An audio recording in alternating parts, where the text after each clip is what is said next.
Seja muito bem-vindo ao canal Simplifica. Eu sou o professor Adilson Moreira, sociólogo e educador, aguardando o dia em que o Brasil vai se tornar grande potência mundial. Enquanto esse dia não chega, eu quero trabalhar com você hoje o tema escravidão no Brasil.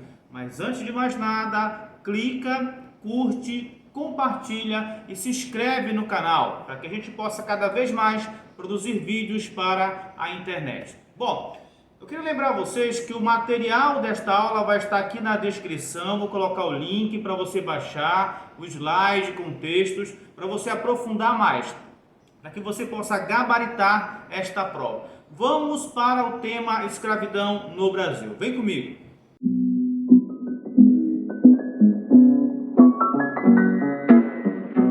Bom, quando a gente fala da questão da escravidão no Brasil, é importante ter algumas considerações básicas, tá bom? A primeira delas é: qual foi a justificativa dada pelos europeus para escravizar africanos no Brasil? Olha só, a gente está vindo de uma Europa medieval, que era uma Europa muito ligada às questões sobrenaturais, às ideias de céu e inferno, religiosidade, teocentrismo. Então, grande parte das explicações que vêm dessa época, elas são de cunho religioso, elas são de cunho espiritual, ou pelo menos as justificativas dadas. Todos nós sabemos que a escravidão, o elemento fundamental dela é justamente a questão econômica.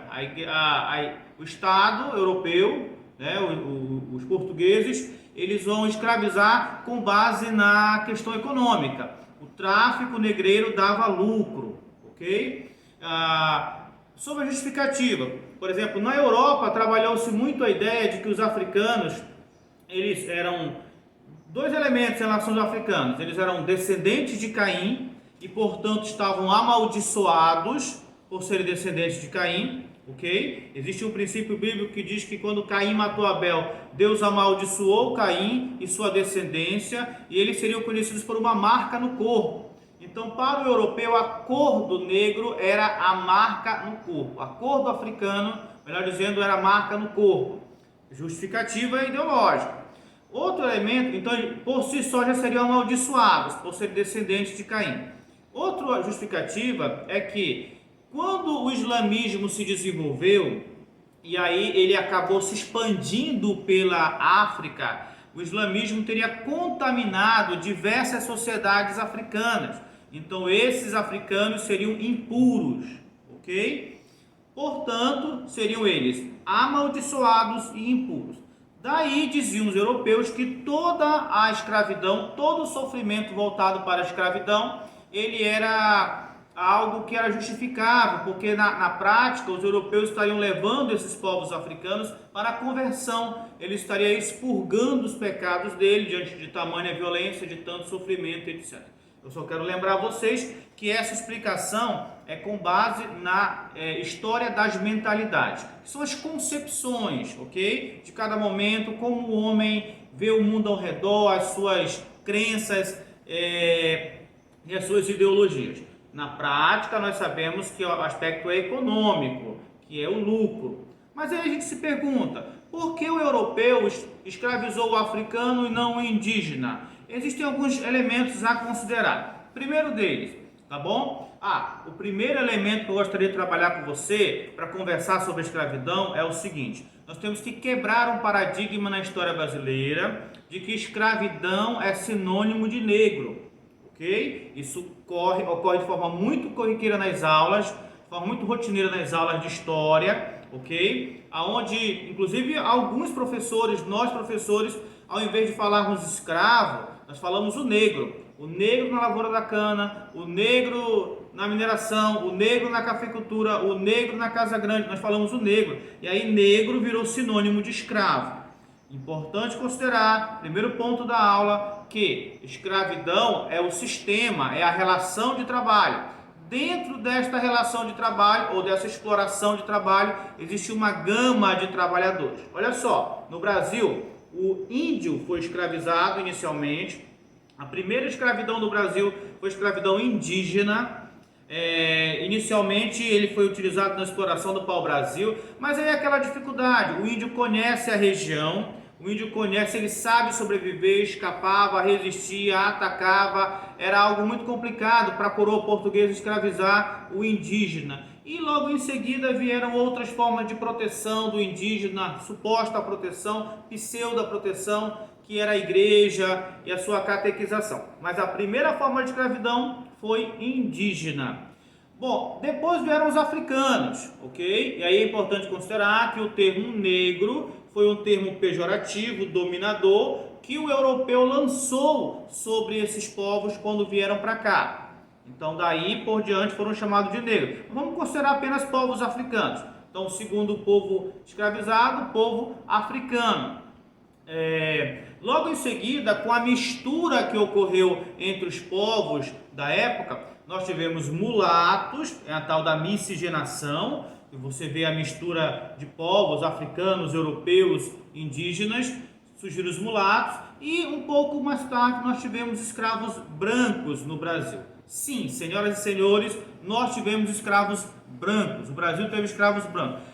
Uma prova disso, a própria teledramaturgia, a nossa literatura comprova isso com o personagem escrava Isaura, ok? Então percebam vocês, esse é um ponto central da minha análise sobre escravidão, que a cor da pele foi se alterando com o passar do tempo, no entanto a condição de escravo permanece, ok? Então escravidão é uma condição momentânea, não é algo ligado à cor ou algo nesse sentido.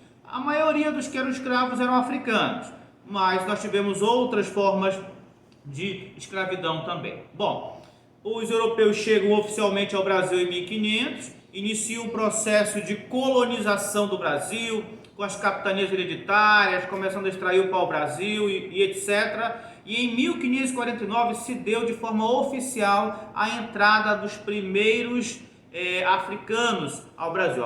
Os primeiros escravos africanos foram trazidos para cá e inicia o chamado tráfico negreiro. Importante considerar que em toda a rede do tráfico negreiro, da África até a América Portuguesa, os comerciantes, os burgueses portugueses, europeus, lucravam com todo esse processo, desde a captura, ok? Acompanha comigo aí esse organograma, desde a captura deste escravo, seja ela por um ataque direto às tribos africanas, seja ela por uma troca, fazia-se escambo com líderes africanos. Os portugueses apenas estimulavam a guerra entre as tribos africanas e chegava lá e comprava os derrotados, comprava membros da própria tribo, trocava por armas, cachaça, penduricalhos ou outros elementos também. Então tinha a primeira captura na África e havia os postos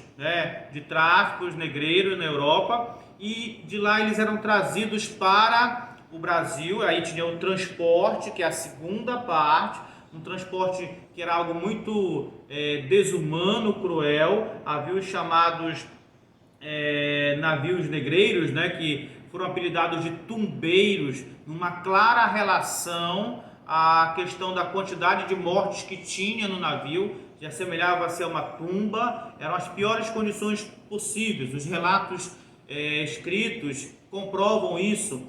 As péssimas condições de higiene, a má alimentação, a proliferação de doença. Havia uma história na Europa que dizia que o negro, o africano, ele não era considerado ser humano, então ele era contado por peça. Então, por conta disso, se um navio cabe 100 peças, não significa 100 pessoas, poderiam ser 120 pessoas, tinha uma medida, cada peça tinha uma medida, então tinha 120 pessoas. E aí, como era uma atividade capitalista, tinha que ser rentável, lucrativa, então os europeus acabavam colocando uma quantidade maior, porque teriam prejuízo no decorrer da viagem. Então aqueles que iam morrendo iam sendo jogados no oceano, por vezes. Então era um negócio muito complicado, muito desumano, muito cruel, esse transporte vindo de lá para cá. Os historiadores inclusive falam que aí nesse transporte já reside uma primeira resistência africana, que é a história do banzo, que era a resistência. Eles simplesmente desistiam de viver, se encostavam, não comiam, enfraqueciam, adoeciam e morriam, preferiam a morte do que a escravidão. Então nós temos a captura, nós temos o transporte, nós temos a venda. Quando eles chegavam ao Brasil, eles eram levados para as feiras de escravos, né? E nessas feiras eles eram negociados. Aí tem uma história que fala que eles eram negociados com cavalos, né? Olhava-se a questão dos dentes, a força física, e aí eles eram comprados dependendo da situação que o indivíduo queria utilizar esse escravo propriamente dito. Se era para o trabalho doméstico, se era para a lavoura, etc.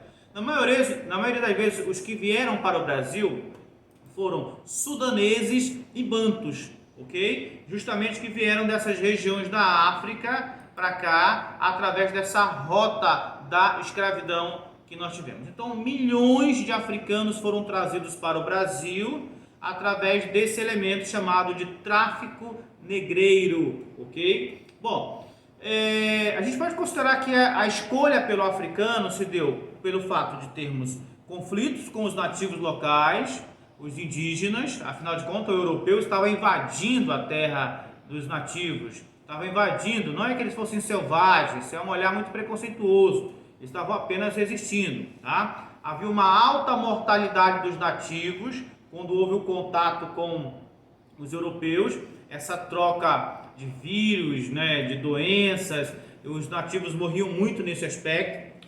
Em 1570 foi aprovada uma lei de proteção aos nativos, e aí já tem a ver com a interferência da Igreja Católica tentando catequizar, né, ou seja, já ter mão de obra própria para as suas fazendas, mas principalmente o tráfico negreiro é fruto do lucro do tráfico negreiro. Dá para perceber o cifrãozinho no olho do europeu quando se falava de tráfico negreiro. Bom, a sociedade colonial brasileira ela foi permeada por escravos.